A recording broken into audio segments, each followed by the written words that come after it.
Ayan, so another day, another vlog. So ito yung usual po namin na ginagawa sa aming late afternoon routine. So madalas nagbabay kami ng mga bata sa labas, tumatambay, nagbabadminton o kaya volleyball kami. So madalas pinapalabas ko rin si baby para makita siya ng iba. At good thing meron ngayon nagtinda dumaan para makapag-fishball. At itong anak ko nga ay nakatulog na. So, ayan, patuloy pa rin po kami naglalaro. Ayan, gusto-gusto ng mga bata. Ito, I think magandang times out para sa cellphone. So, ganitong oras, usually pinupunasan ko na or nagsha-shower na si baby para preparing na kami matulog.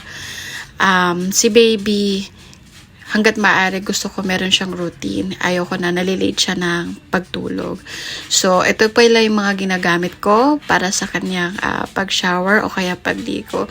Gumamit na ako ng Johnson's, ng Nivea, ng Unilove. Pero, yan lamang po talaga yung nag-okay sa skin ni baby.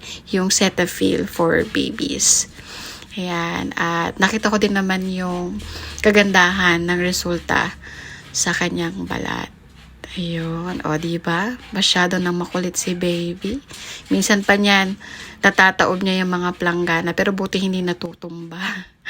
Yan, kapag katapos ko siyang bihisan na, tapos na siya magpunas, usually nilalagay ko siya sa walker para paikot-ikot siya dyan sa loob ng bahay. And I think nakakatulong talaga yon para makapag-exercise yung mga buto-buto niya, mas lumakas, at the same time, para mapagod siya at mas mabilis na namin siyang mapatulog. Ayan, ang kulit-kulit na niya ni baby.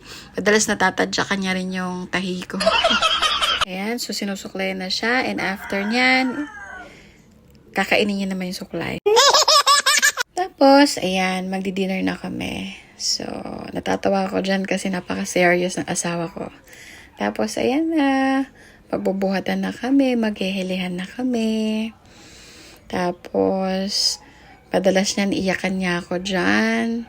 O kaya, minsan tinatakpan niya yung bibig ko. Ewan ko kung ayaw niyang marinig yung heli ko. Char. Ayan, sayo-sayo lang dyan. Hanggang sa makatulog na si baby.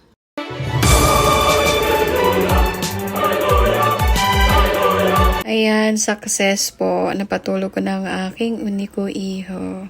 So, ayan. Good night, everyone. And I hope you enjoy watching it. See you next time. Bye!